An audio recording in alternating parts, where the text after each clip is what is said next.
बीरगंज नगर निगम दफ्तर के हम पीछे की तरफ इस वक्त आ गए हैं। जो पीछे की तरफ जो तमाम निगम की गाड़ियां लगी हुई थी उसकी तस्वीर हम दिखा रहे हैं। यहाँ दर्जन भर गाड़ियां जो हैं वो यहाँ लगी हुई थी उस दिन 2 रोज़ पहले जब प्रदर्शनकारी इस पूरे दफ्तर में घुस आए थे। और जो नगर निगम के दफ्तर को तो उन लोगों ने पूरा तहस नहस करके जला दिया, लेकिन पीछे जो गाड़ियां खड़ी थी दफ्तर के पीछे, तमाम गाड़ियों में जो है ज़बरदस्त आगजनी की गई है और सब गाड़ियों को जो है पूरी तरीके से जला दिया गया। आप यहाँ पर देख सकते हैं लाइन से यहाँ पर जितनी भी गाड़ियाँ थी नगर निगम की, एक एक करके आप सिर्फ देखते जाइए।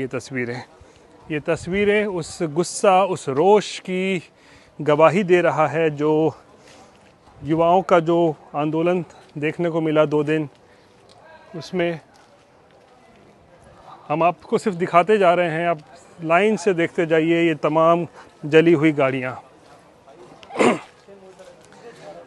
किस तरीके से सर पर खून सवार था।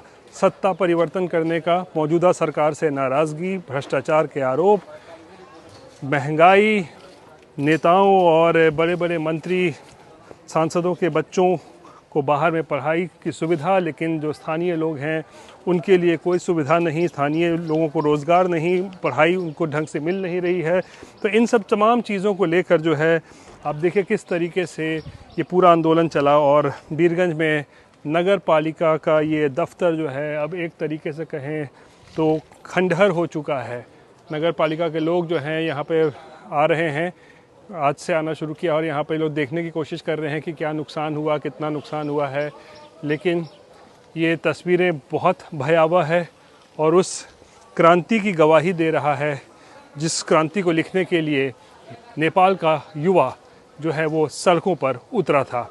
लखीमपुर खीरी और धनगढ़ी के इस बॉर्डर पर हम लोग इस वक्त मौजूद हैं, भारत नेपाल सीमा पर। आपको मेरे पीछे ये भारत नेपाल सीमा का वो बोर्ड और ये जो है नोमैंस लैंड है, लेकिन यहाँ पर चहलकदमी काफ़ी बढ़ी हुई है। वजह, भारत के लोग अभी नेपाल नहीं जा सकते, ना ही नेपाल के लोग भारत आ सकते हैं। हाँ, जो लोग नेपाल के इस वक्त भारत में हैं वो वापस नेपाल जा सकते हैं, जो भारत के लोग नेपाल में हैं वो वापस भारत आ सकते हैं। ये फ़िलहाल स्थिति है। आप देखें बॉर्डर बंद है। जो बॉर्डर पार जो कस्टम ऑफिस है जिसे भंसार कहा गया है उसे पूरी तरीके से जला दिया गया है। यूँ तो आगजनी इतनी हुई है कि कोई सरकारी दफ्तर नहीं बचा है सिवाय अस्पतालों को छोड़ करके। लेकिन अगर हम आपको दिखाएं तो इस वक्त जो शांति है वो एक तरीके की बनी हुई है। जो 3 दिन पहले आगजनी हुई, जो हिंसा हुई, उसके बाद से अब इस बॉर्डर पर एक शांति इस वक्त बरकरार है। जब हम धनगढ़ी गए, नेपाल गए, तो नेपाल में भी इस वक्त हालात धीरे धीरे सामान्य हो रहे हैं। हालांकि कर्फ्यू की स्थिति अभी भी वहाँ बनी हुई है, लेकिन हालात कुछ सामान्य दिखाई दे रहे हैं। इधर के लोगों को पैदल स्नोमैन्स लैंड को क्रॉस करना होता है या उधर से जो आते हैं उन्हें भी पैदल क्रॉस करना होता है। भारत की तरफ जो सुरक्षा एजेंसियां हैं वो लगातार चौकस और आपको मुस्तैद दिखाई देंगी।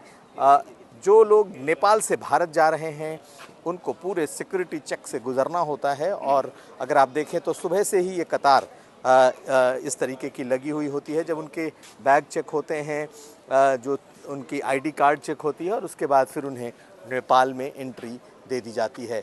ये गौरीफंटा का एक बॉर्डर है जो कि धनगढ़ी और खीरी के भारत नेपाल सीमा पर है।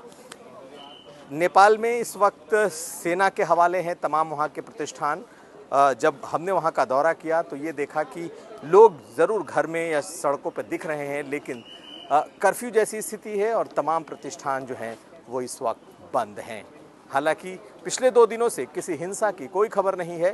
धीरे धीरे हालात जो हैं वो सामान्य हो रहे हैं, लेकिन जिस कदर नुकसान नेपाल में हुआ है उसकी भरपाई अभी लंबे वक्त तक नहीं हो पाएगी।